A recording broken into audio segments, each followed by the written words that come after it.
Birthplace of the Bohemian Revolution. From Cowork 591 Studios, we are the Bohemian Reformation, and this is the Steve Brown Arts Center Podcast Network with producer Blake Tempus and co-host Dale Rueber. I'm Jim Gillespie, and this is the Jesup News for September 23rd, 2024. Hitting right in there, isn't it? You're the only person that gets younger. Is that right? Well, thank you. Yep. I think it's just a haircut, probably.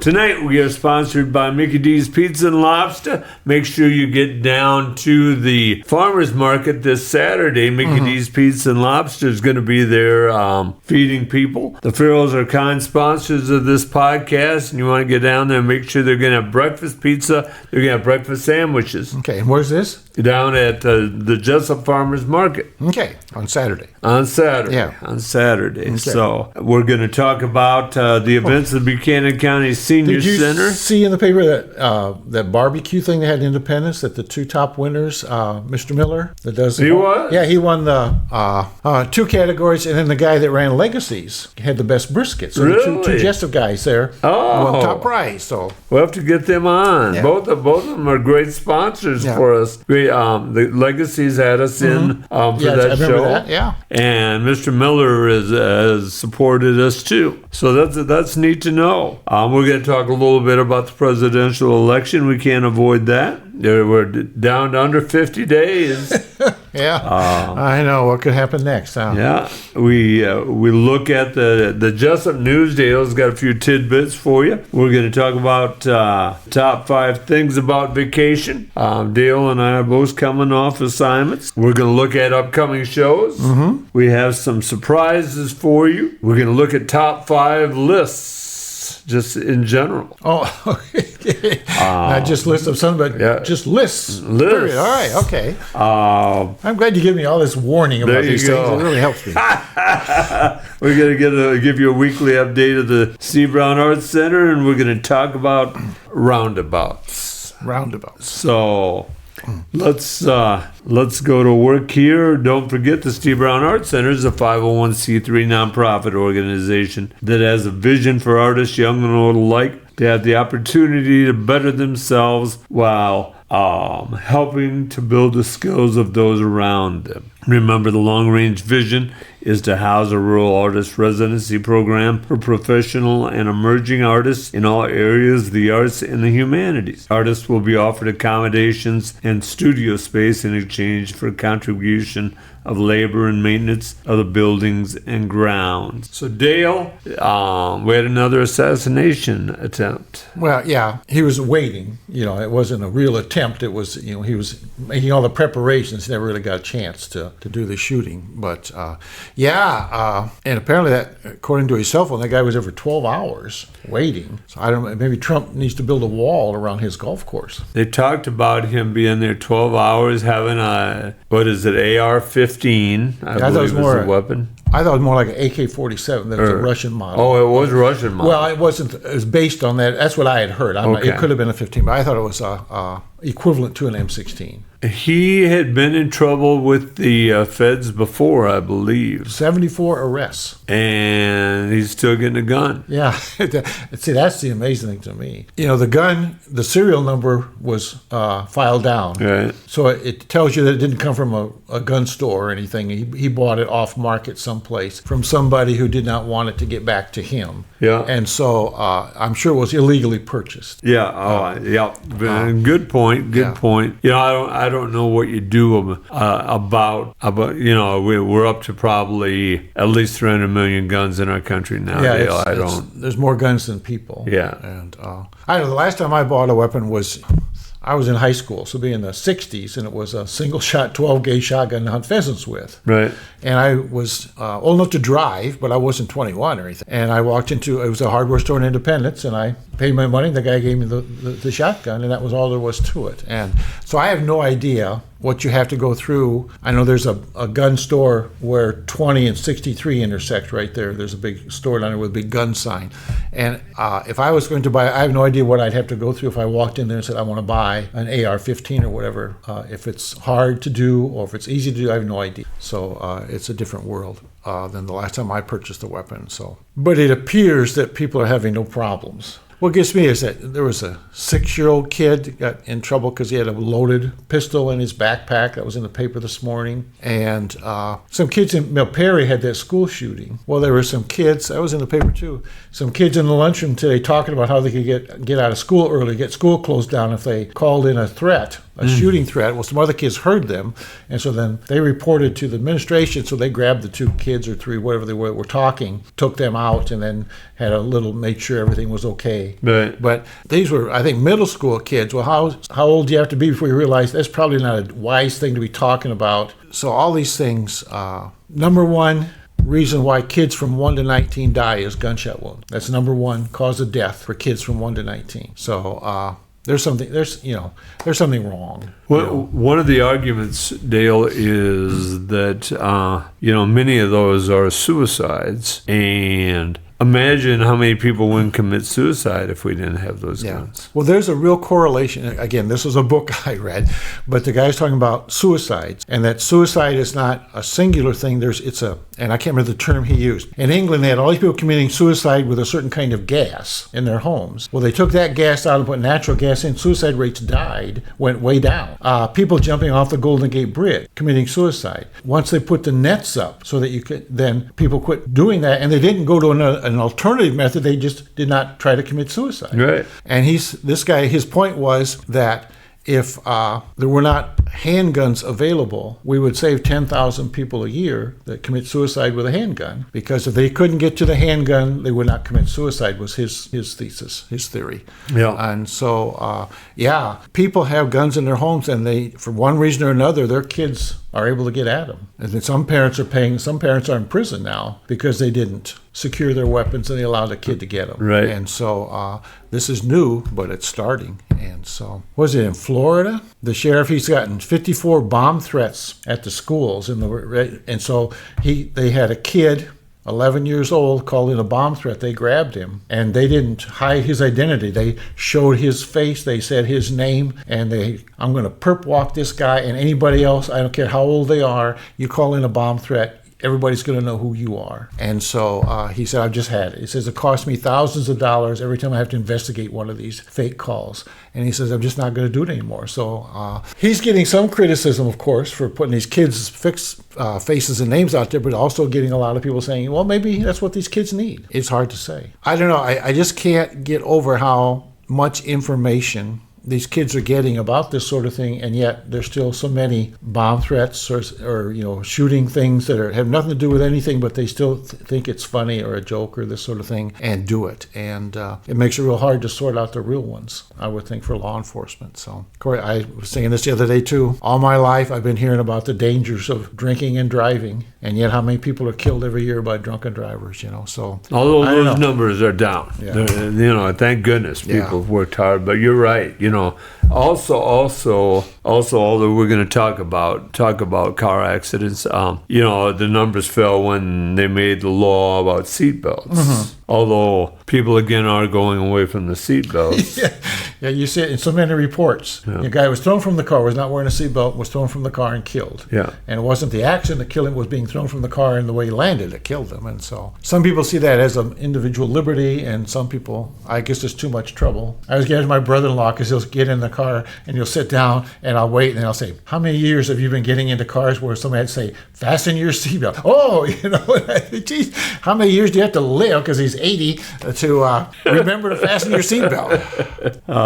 Well, Dale, there's a staggering number here. Back to the election, Harris has pulled within 4 points in Iowa. And I saw that. I forget, was that a Des Moines Register poll? Yeah, I think it was a Des Moines Register poll. And one time he had like an 18-point lead over Biden, I guess. And so that's really tightened up. And 4 points, I don't think is within the plus or minus, but it's awful close. It is. Yeah. It is awful close. Well, there's a lot of daylight left, for running for the office. They're not putting much money in campaigning here. No.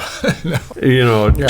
No, I understand that. Yeah. I mean, if she's cut it to 4, and if that's true, and I was listening to a podcast recently, and I think it was the Young Turks, but the Young Turks talked about both candidates want as many polls as they can, because like that poll all of a sudden forces Trump to spend money in Iowa. Mm-hmm. It's sort of like in a military battle, you force generals to move troops to this area. Mm-hmm. Yeah, is what it is. Sure. And so there is there's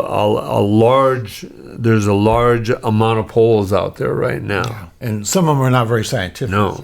And some of them are slanted to give them results they want. And so, but I think like the Iowa poll that the Register does, that's been going on for well over 50 years and very reputable. And there are other polls that I think you can count on them being reputable polls. And so there was a trend for a while to people that lie to pollsters because they didn't like polls, and so they would lie. They'd say the opposite of what they really believed, and then they messed them all up on election day.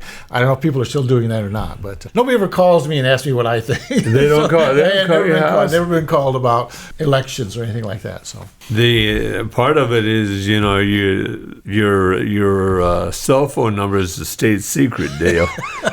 I don't want all these people calling me. So I really think it'd be awful hard for Harris to win Iowa. Yeah, I mean, well, at this point. Yeah, but there was an editorial the other day that Iowa could become a purple state. Well, I mean, because Iowa traditionally it's been a purple state, because we had for years a U.S. Senator Democrat, U.S. Senator Republican work side by side for years, and you'd have a Republican governor, then you'd have a Democrat governor back and forth, and this sort of thing, and so the potential is there to be a purple state where you have Republicans and Democrats working together or getting elected in different places. But now the Democrats they feel real confident. They can turn over some of these House of Representative seats in Iowa. So I don't know. It's amazing to me what people will learn about a candidate and still vote for them. But yeah, they do. I was listening to a podcast on the way in, and there's a reason the Democrats and the Republicans. You go back to Ross Perot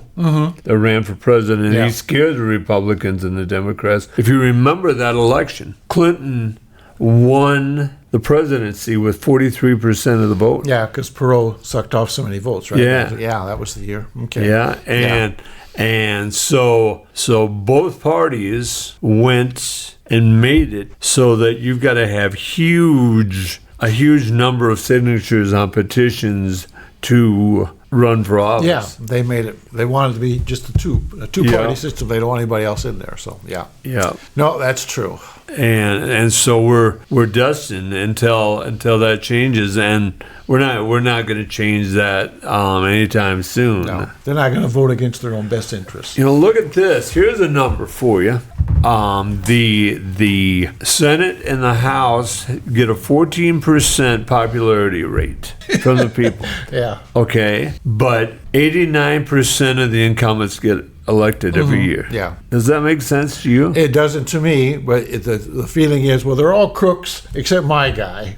He's okay, and I'm going to keep voting for him. I guess is what they're thinking. But no, it makes no sense to me. People talking about issues, and to me, it's about character. If you have no character, then it doesn't matter what your issue is. They just don't do things. You just don't get the feeling that they're concerned about doing the right thing. They're concerned about doing the most expedient thing or the thing that hurts them the least. You read Profiles of Courage, John Kennedy's book, Pulitzer Prize winner, about people that went against their own career pretty much to do the right thing in politics. Right. And you keep looking at where are those people at these days, and they're hard to find. We have elected officials who spend half their time raising money and the other half avoiding any issues. Yeah. Well, they say, like, if you're elected to the House of Representatives, you got 2 years to raise X number of millions of dollars so you can run again. That's your main, because you've got this short amount of time, you got to run again, and you got to raise money.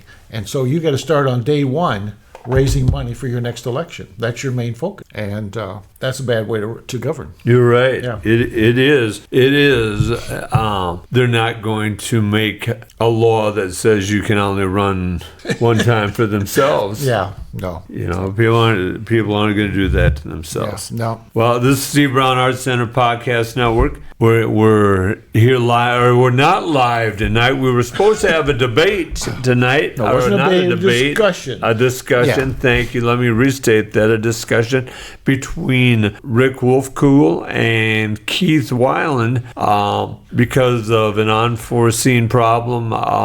They can't make it in, but we are going to do that next week. It will be live September 25th on YouTube, right? On YouTube, yeah. on our YouTube channel. And I know I talked to a number of people, including John Klotzbach at the Independence Bulletin Journal. He was going to come. Oh, is that right? Yep. Dawn Vogel was going to come over. Okay. Already on the supervisors, and so. I know that both wanted to make sure that we rescheduled to their credit. Okay. So yes.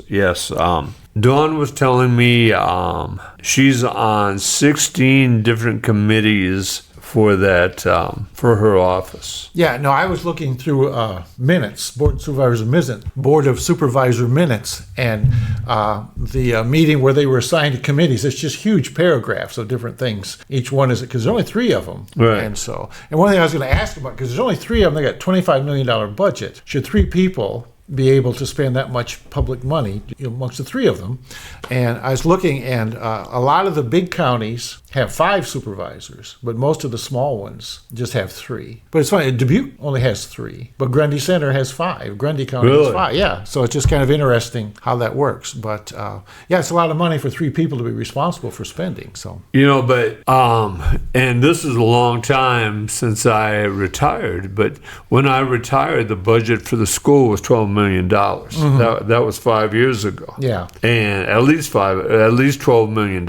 I'm sure it's increased a lot. Oh yeah. So the superintendent is responsible for probably $20 million. I mean, I'm talking one person. Actually, but he's got a board that watches his that he's responsible. And there's 5 or 7 on the school board, but there's only 3 supervisors, and they're at the top of the food chain in the county for the county money. They are. There's nobody oversees them besides except the voters. The voters is the way it goes. And I was surprised, and we'll talk about this EMS levy. Tell us about it. What is the EMS levy? I was going to say, years ago, we passed a levy for the library. Right. The voters voted to tax themselves a little bit more just for the library. And now the last legislature said you can't have those levies anymore, and they threw it out, but you can still have this county levy about raising money for the EMS. And I said something to Coley about that, and he said, well, that's just the way they wrote the law. So I don't know. You want to know about, let me go through this. Tell us about the EMS levy. All right. In Buchanan County, there are 3 ambulance services. Fairbank has an ambulance, Jesup has an ambulance, and Independent has an ambulance service. Jesup and Fairbank are 100% staffed by volunteers. Independence has a company they hire $500,000 a year. They pay for ambulance service for the Independence in that area. Independence has been paying for this with this COVID money that Biden sent out, not by himself, but the Congress and Biden sent out after the COVID epidemic. Well, they've been using that money to pay for ambulance service. And that money runs out next year. So Independence needs to come up with $500,000 some way or another. So there's the Ambulance Association. They want to tax 75 cents per $1,000 evaluation for the county. Say that number again, 75 cents per $1,000 evaluation. Okay. So if you had a $100,000 house, you're taxed on like $52,000 of that. You don't get taxed, and it'd be 75 cents per thousand. And so they could raise close to $975,000. These are all just iffy numbers, $975,000, almost $1 million. $500,000 of that would go right away to pay for Independence's ambulance service. Okay. Well, they did a program, the Ambulance Association, for the City Council. City Council was not very impressed and not very happy with this whole thing because we paid that tax, and the money goes to Independence through this association. And then if Jesup wants to buy some stuff for their ambulance service, they have to apply, send their paperwork to this association, and then it has to go to the Board of Supervisors. They have to also approve it before you can get the money. If they say no, you don't get the money. Okay?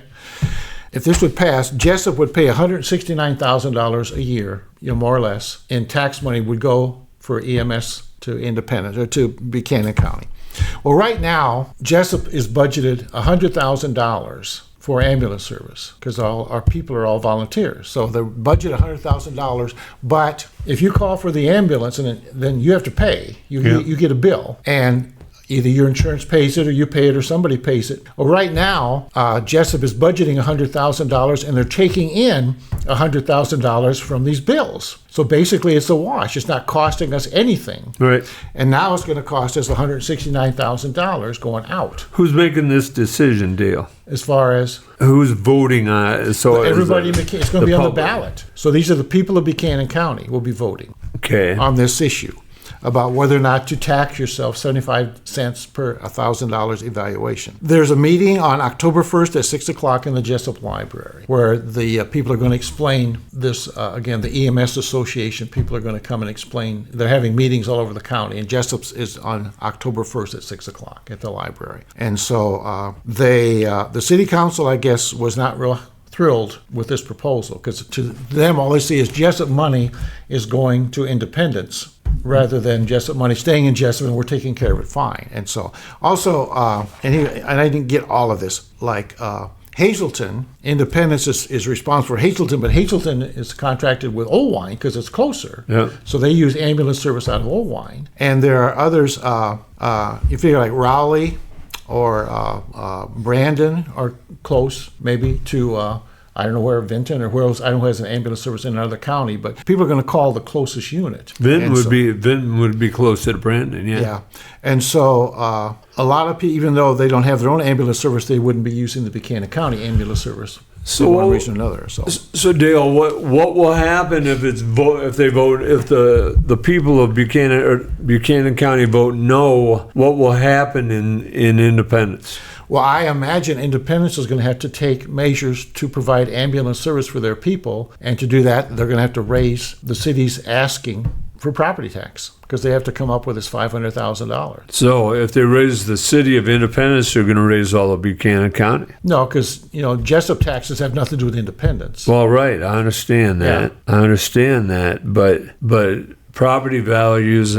See, I understand, but I don't understand. So a city can go to the county and say, we want to raise our city's property tax. That's how a city sits down, have budget hearings with all their people and figure out how much money they need, and that's what they tax for. If it's on your tax form, how much the city's taxing for. So that will probably... So that would be the City Council of Independence would have to make that decision. That will probably at least double that 75 cents on the 1,000. Yeah, I don't know the exact... I don't know what percentage of the population lives in Independence, but...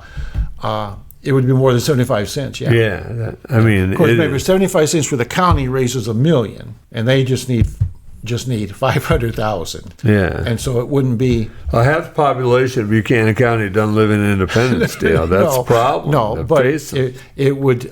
and 75 cents is the most you can ask for. Yeah. That's the high water mark with this levy. But now the city of Independence, they can tax whatever they can get away with. And the only recourse the people have is to vote out the city council that is taxing them too much. But the city council is going to... If they're going to have ambulance service in the city for Independence, they need to have, the way they're doing it now, they need $500,000 a year to pay for it with this company. AMR, I think is what it's called. It is. I wouldn't want that. I wouldn't want that job of city council, county engineer, any of that. I called the office of I called one of the offices of the county here recently, and I could just hear the nervousness in the woman's voice as I talked to her on the phone about, is this guy going to yell at me? Mm-hmm. And I said, ma'am, don't worry, I'm not going to yell at you. I'm just trying to learn here. Yeah. Mm-hmm. Please. And I could just hear her lighten up right then. Yeah. Yeah. There's no way, I would want to be on the Independent City Council, because why would Hazleton, Brandon, or Jesup want a piece of that meat? Yeah. No, I understand with a phone call, because I made a phone call this week. I went down to the clinic Okay, and I got a bill for $157. I didn't get a bill, but the bill was $157 that they sent in to Medicare and everything. So I get the bill from the clinic, and they said, okay, the bill was $157. Medicare paid $205, which is more, but then there's other adjustments, so now I owe $31. And I go, how is this possible? You know, that's not the math I taught in school. Yeah. But then 2 days later, I got the Medicare report that you get, and it said exactly the same thing, that the bill was $157, they paid $205, and I owe $31. And I called the Buchanan County Health lady, who was very nice. But you could tell, you know, she was trying to figure this all out too. And funny, she says, I don't know, I can't get this to come up or anything. And I said, well, it says here that you'll send me an itemized list. Yeah. I said, do that for me, okay? She said, fine. But she was so relieved that I wasn't. And so, but there's a number you can call the Medicare people too, and I'm dreading doing that because I said, oh, geez, man. But anyway, I'm going to do that because I got the $31. But I just can't figure it out. You know, why they paid more than they were billed, but yet I still owe $31. It doesn't make any sense to me. So I understand what you mean about when people answer the phones. Yeah. And that's their job, is to talk to people about their bills, you know. So. Yeah. Man. This is the Steve Brown Arts Center Podcast Network with producer Blake Tempus. I'm Dale Rueber, and You're not Dale Rueber. I'm not Dale Rueber. I'm Jim Gillespie. That's Dale Rueber. Is that a Freudian slip, huh? Everybody wants to be me, huh? Okay. So Dale, 5 things. The 5 best things about vacation. You were on vacation recently up in the Northland. Yeah. What are the 5? I'll let you. I'll bloviate a little bit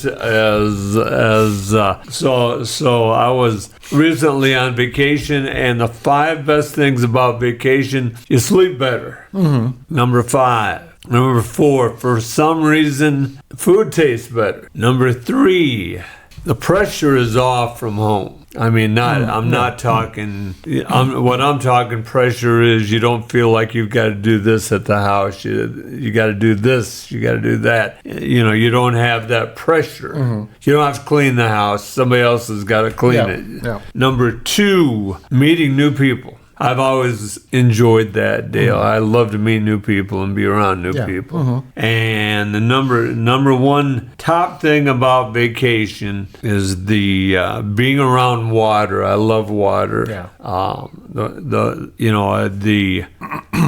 I live 200 yards from the river, different water, perhaps. Well, Pacific Ocean. There's always something. Pacific Ocean, for example. So, what do you got? Top 5 things about? Well, I like the fact that you're away from. Say, we don't have a radio, TV, and I don't. It's worse now that you have cell phones and everything. It used to be a lot better, but now you're just away from everything, and you're not getting the news, and you're only worried about the weather for tomorrow morning over the lake. Yeah, you know, and so I like it. I like that it's dark.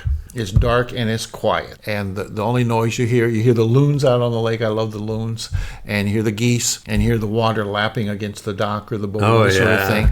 And it's just, and I do sleep a lot better, I think, up there. So I like the peace and quiet, and I like being on the lake. I like getting up in the morning and you just grab your fishing rod and you're walking down to the lake and you go, hi ho, it's off to work we go. Knowing you're going to be out on the boat, just sitting there or standing and casting and trying to catch a fish. And I like, this is a fishing boat, just the anticipation, because you never know, what's going to grab it. Right. You never know. So I do like that. And I enjoy, when I go up in September, usually there's hardly anybody else there. But the people that run this resort are retired teachers from Wisconsin. And and their one son is now a teacher, and the other son is grown also. But the boys used to work there in the summer, and we'd be up there. And so so you catch up on the family kind of thing. Yeah. And it's kind of fun. And so, and I like the fact that I go fishing with a guy, and he has 4. He has 3 daughters and a wife, and so it's nice just to get him away from the women, Easy. And I won't say anything bad about it, but I mean, he enjoys that just because he tell his daughters, so you do this, do that, always, yeah. But I enjoy the fact that I'm helping him kind of shake off all that woman-type civilization and just be a guy up at the lake. I don't know if that's 5 or not, but that's kind of what I enjoy about vacation. The vacation is good. Vacation with your trip, was the travel a hassle or? No, travel was. Everything was on time. Yeah. Everything was on time. Because I know sometimes you have a nice vacation, then by the time you fly home, you're just, because of the way the airlines or something happened, it messes you up. And so you wasted all that good vacation. It was amazing. Yeah. I'm glad you got to go. Changed my attitude about a lot of things. That rapid big city life in Littleton has got to wear you down. It does. And you need to go to Los Angeles to calm down a little bit. Actually, I live in the high crime area of Chatham, the suburb of Littleton there. Okay. So right. I live just across. It's sort of like Hollywood Boulevard. I didn't know there's a line. One side is Malibu and the other side is Hollywood. Yeah. Well, my road is the line between Littleton and Chatham. Oh, okay. So I live in Chatham. Proud to say. So I always tell my friends that the neighbor is the mayor and I'm the vice minister. That's right. So this is the Steve Brown Arts Center Podcast Network. Dale, what do you have for Jesup news? Well, the library is still doing the spice for September? No, I don't. It's allspice. Oh. Not all the spices, but allspice. It's a special spice. I think they use it a lot in pumpkin. It's probably why they save it for the fall. But pumpkin pie and that sort of thing, I believe, they use allspice for. And if you go to the library, they can give you a sample of it, tell you the history of it, how it's been used in the past, and give you some recipes for using allspice. So that's at the library. They still have the exercise with friends on Monday, Wednesday, and Friday, 8 in the morning. Low impact, and they use different videos. The Little Tot story time is Thursdays at 10:30 in the morning. And on September 23rd, they're showing their movie. They show one movie. It's called 5 Flights Up with Morgan Freeman and Diane Keaton. Do you remember that film? No, I don't. I guess I don't either. So it's probably a few years old, but it's about an hour and a half. And as always, it's free admission and free popcorn at the library. Have you ever went to one of those, Dale? Yeah. And if you give me enough time, I could remember what it was. But yeah, and it wasn't, there was maybe 10 of us or so. It was very nice. And I saw a film that had been out a few years earlier that I wanted to see, but didn't get to, of course. And so they had it at the library. Right. And I went to see it. Now, of course, I can't remember which film it was. But I have been there, for the movie. Deb's asked me, shout out to Deb Rueber, your wife. Mm-hmm. I know. And Deb. Yeah. Deb has asked me for the Steve, and this is a great idea, for the Steve Brown Arts Center to have a movie down in the pavilion. Oh, sure. And I haven't forgotten, Deb, if you're listening, I haven't forgotten that. We just haven't done it. We need to do it because that is a good idea. I've talked to actually Becky Burke about doing that in association with her. No, growing up, we had movies in the park at Hazelwood, Laurel and Hardy, and those kind of things. Just the old silent films. Love those. And they would hang a sheet between a couple of trees, and we'd sit there in the park. Yeah. And I think that's the whole Hazelwood city budget for the movie, because not much else happened. But a couple of things in Jesup news. The garden club is called the Independence Garden Club. A lot of people from Jesup are in it. And they're going to be meeting at the Kurt Vogel Farm and Fruit Orchard, which is outside of Jesup here. Yeah. And I don't know if you know, Mrs. Vogel does the blood drives, and she always makes like cherry crisp or apple crisp or peach crisp or something out of the fruit off the trees in their own farm. And so, which is kind of neat. And so a lot of people give blood because she has apple crisp and ice cream. In Jesup City news, the flower gardens on South Street, in the ditches on the north side of South Street, down there, I guess is what you like, between 2nd Street and 5th Street, probably. Yeah, on Old 20. Yeah, on Old 20, but it's on 3rd Street. If you go to South Street on 3rd Street, it's to the left and to the right. You'll see the flower gardens they have in there. And it might be, I'm not sure what kind of flowers they are, but I've gotten the indication that it might be a year before they really mature and develop it'd be a waiting Right. thing. So we'll have to see next spring what they look like. The dirt work has started on the Veterans Park. They have some people working there. And so I don't know how far they're going to go right now, but I know that next year they're going to have some kind of ceremony during Farmers Day for that. And we're going to have Fritz on during our 100 show. That's why I didn't call it. He's coming, and so we can talk about it then. Yep. So the EMS meeting is October 1st at 6 o'clock. If you want to get some information about this potential tax. Jesup Athletics for this week, the 24th, the volleyball's at Union. The 26th is cross country at Grundy Center. The 27th is football at West Marshall, which that's a drive. Mm-hmm. And I can't remember which town they play at. I've been there. But State Center. It's a State Center. It's a ways, yeah. And then the 28th is volleyball at Decorah. That's a drive. Huh? That's a drive. Yeah, that is actually, it's more than an hour. I know that. And so, okay, Steve Brown Arts Center, you might, October 26th, they're having that costume contest. On the 30th, we're having a live show. And November 1st, they're having the Littleton and Chatham Chili Supper. Yes. And Tim Kimmerer is going to be there to do some arts things. That will be his final event as our first artist in residence. Okay. And then December 7th is the Jesup Winter Festival, doing our live podcast. We're going to try to do it downstairs this year at the Soup. You were off on assignment last year. I was in Michigan last year doing that. So my grandson, the one I always go see in the play, he's got a part in Romeo and Juliet. His high school is putting on Romeo and Juliet in November sometime. So if it doesn't snow, I'll probably be out seeing that. So I was going to mention, my wife and I went to the Brandon Cowboy Breakfast on Sunday. That's good. And they used to have it in the park, and now they have it in the community center.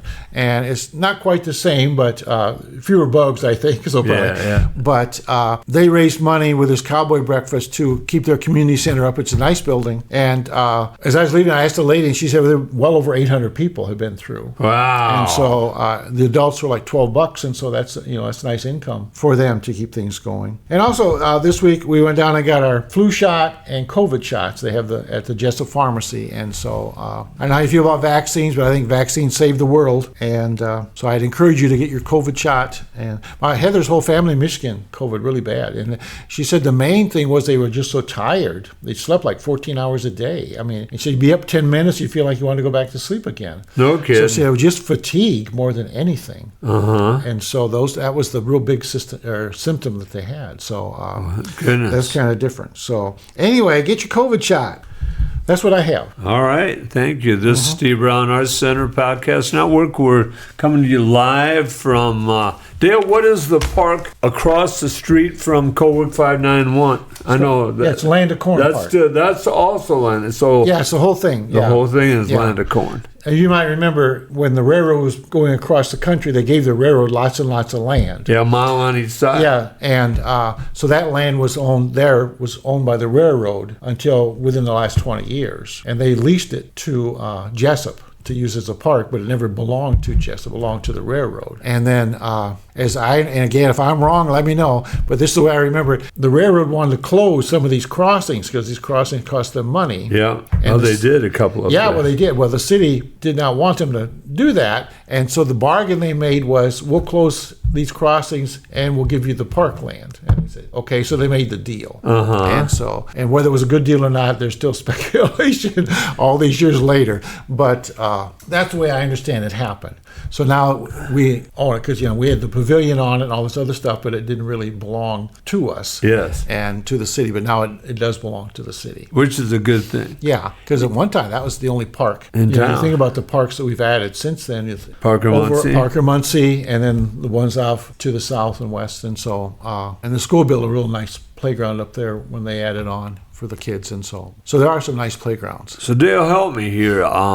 I know who Parkers are, but who's Muncie? Muncie is just a pioneer family. I'd have to look it up. The name is in the history books as a pioneer family. The land came from the Parker. Right. Yeah. Right. And again, I don't know. They leased it. I don't think they sold it. I think they leased or gave them 100 years on it or something like that. But I'm not sure that the city has complete ownership of that land. But the Parker family over the years have been very generous with different things they've done for the city of Jesup, and that's a nice park. That's when they made that deal with the Parkers. Then Mr. Sapp was appointed. They formed a park board, and he was the president of the park board. And then there were several couple. They wanted couples, so several. And Deb and I were on the park board when we talked about developing that park and what it should look like, because it was just a grass field for the most part with some trees in it. And so we had several meetings about that. But Mark Collette did a lot of work, and he was the mayor, and he lived right across the street from him, so he had his own ideas about what it should look like. And that was a real rude introduction, because we're sitting there at the park board, okay, we want to do this and this and this and this and this. And they had to come to us and say, no, you have no money, you have no budget, you have nothing. All you can do is make recommendations to the city council. You know, we go, oh, crap, that's not as much fun as when you're developing this park. And so some of the things we really thought would be nice didn't happen because they didn't pass. Because they called us, be on the board, this park board, and so this is great. But then we find out that all we were is just make suggestions. Yeah, well, not figureheads exactly, but just make suggestions. The city and the council and the mayor would do what they thought needed to be done. Figureheads. So that was a rude introduction to me to how the government works. So as I've been on other things like that since then, and I thought, okay, fine, but I know that I may just be whistling in the wind here with this great idea I have. Yeah, so. I understand. I understand.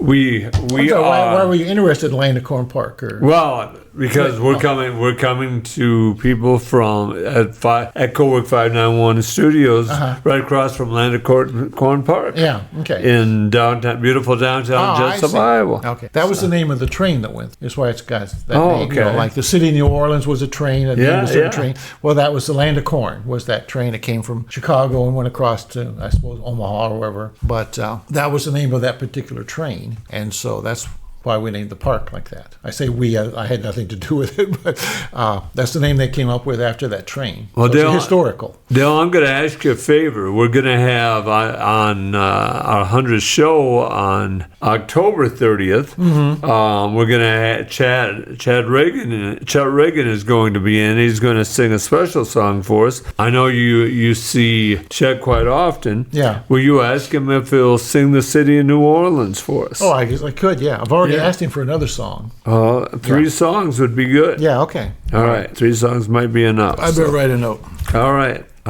So I want to talk about tonight a little bit roundabouts. A roundabout, as defined by Google, is a circular intersection where traffic flows around a central island, usually in a counterclockwise direction. And obviously, in our country, in the majority of the countries in the world, it's counterclockwise. Yeah. Kids these days don't know what that means. Yeah, but in the countries in countries that were controlled by the British Isles, it's clockwise. Oh, okay. Because they do everything backwards when it comes to driving. Yeah. Yes, and roundabouts are designed to be safer and more efficient than any other types of intersection. Roundabouts reduce the risk of injury or fatality by lowering speeds and reducing conflict point. Now I'm going to talk to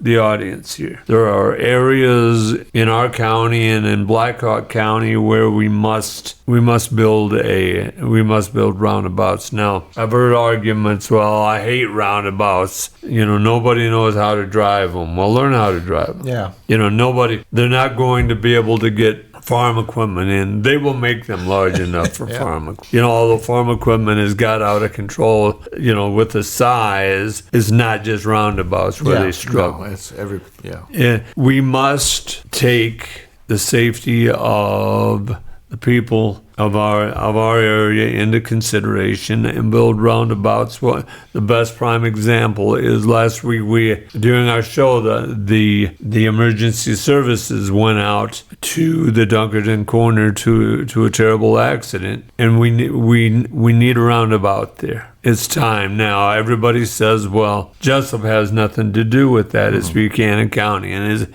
you're right. It's Buchanan County, but we can apply pressure on the supervisors of Blackhawk County. The value of a life is far more valuable than you or I having to slow down because of a GD roundabout, Dale. Adding less than a minute to our trip. That's right. I know the people in Cedar Falls, when they put all those roundabouts on the university, just howled and complained, but I drive through there, people don't seem to be having any problem. No. And so the first one I ever saw just scared me to death. Yeah.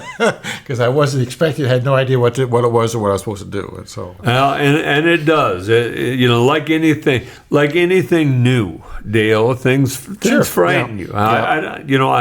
I understand people being frightened by them. Mm-hmm. There are still accidents that take place on roundabouts. Yeah, but usually nobody gets killed, though. Exactly, Dale, and that's why we need roundabouts. Yeah. We need a roundabout on the Dunkerton corner there. I mean, too many lives have been lost. We may have to go to a Blackhawk County supervisors. Oh, man. There's 5 of them. I looked it up. There you go. All right. A unique roundabout story. The third time I went to the British Isles, there was someone coming into the airport, and they threw the keys to me and said, go pick them up at the airport. And there was a giant roundabout on the way to the airport. And I didn't mind driving on the wrong side of the road or anything. I hit the curb more than I should have. But when I got to that roundabout, I was going the wrong way. Yeah. And that just scared me to death. People honking at me and stuff. But again, I was safe. Mm-hmm. I was safe. Yeah. Please, you people in Jesup, let's start promoting a roundabout at the Dunkerton corner there. Maybe Canfield and Canfield and Old 20. Yeah, there's been too many tragedies there. It's a bad corner. People die there. And then you combine also telephones and because the light is, the stop lights or the stop signs have lights around them that flash on and off, and so for them to still run that stop sign, it just shows you. This is C. Brown Arts Center Podcast Network. So today, Dale, at the Buchanan County Senior Center, the beef producers, along with the supervisors in the Buchanan County Senior Center, had a steak and hamburger meal. Mm-hmm. And talk about great crowd. And also there today, artist in residence Tim Kimmerer showed his art and sold his art. Mm-hmm. I believe he sold 3 pieces. Okay. And because Garrett Ficken works during the day, I showed Garrett Ficken's art. And what a great time. Had conversations with many people about the Steve Brown Arts Center. That was the first showing, and we've been trying to get our foot in the door at the Buchanan County Senior Center for a long time. My question is this, Dale, do we do enough in our society for seniors? Well, like a regular senior, I would say someone who is living comfortably off retirement. And there are senior centers for meals, and they have activities there, like the one in Independence. People go there and they eat, they play cards, they talk with each other, this sort of thing. As far as services in the home, where you're like a visiting nurse or someone who just checks on you, or someone who comes in and does a little light housework and this sort of thing, I'm not sure how much of that goes on in Buchanan County. I don't know. The ones I worry about are the people that don't have enough resources, and they have a piece of property that they've had for a long time, but they can't keep it up anymore. It's costing them too much, and they don't have the money, and they sometimes are in a real pickle. If you don't have family close by, friends who will kind of help you out, why you're in bad shape. So right. So I don't know what a lot of us with the individual. Some people will accept help, and some people they don't want any help, and so that's part of it too. So my dad always went to the senior citizen meals in Old Wine, and they would kind of have a little free will offering, that sort of thing. And he many times one of his jobs was to sit at the desk and I don't know what, but he said the people that have the most money put the least amount of money in the can. People that don't make very much will put more in. Yeah. So I don't know if I've answered your question now, but no. I don't avail myself of any free giveaways or opportunities because I don't feel I need them yet. But it's nice to know that there are people concerned about the elderly. it's heartbreaking when you hear about people that take advantage of the elderly and steal all their money, make them sign away their property, or Yeah. So I'm very much against. I think they need to be protected in some way without infringing upon their right to be left alone too. So I don't think I answered anything, but I'm sorry. But I just it's a tough question. And when you see these older people that have nothing and actually they're out on the street, well, that's heartbreaking. Yeah. So there's a West Wing story. Remember the West Wing? Right. They come and get the one of the president's assistants at the White House because a man died of exposure in the cold, and he was wearing a coat, and this guy's card was in the coat, and they wanted to know if he knew him, and he said no, but he had given that coat like to Goodwill or something, and his business card must have been in the pocket, and the guy must have gotten it there or anything. But then he noticed that the guy had a tattoo on his arm that he was a Marine from the Korean War, and so the whole show then is him trying to get this guy a burial. Right. And so I tear up because I watch the show. I cry like a baby when I see that show. But that shouldn't happen. It shouldn't happen. No. I agree, Dale. That part of it. We're a young society. We're a young culture. We are forced. The networks battle for the young audience because the young audience is going to buy things, Dale. You look at our numbers, and our numbers are very low when it comes to our audience as far as when it comes to youth. Our numbers start in the mid-30s. High school kids don't listen to our show. They don't know what they're missing. They don't. But I don't know how, because of that, youth are looking for youth. Politicians, although they realize that people our age vote, it's not vogue. It's not vogue to help the elderly. Yeah. Unfortunately. Yep. So it's a vogue. Yeah. And we're a problem that won't hang around very long. I think they know that too. Yeah, that's the issue. You're right. You're all right. So don't forget, ladies and gentlemen, on the October 30th, we have a special show. We're going to have a number of special guests. Chet Reagan is going to be into play. I've been working another musical group that's going to be 2 hours live. Don't forget, next week we are going to have our two gentlemen running for supervisors, Keith Weiland and Rick Wolf. Cool.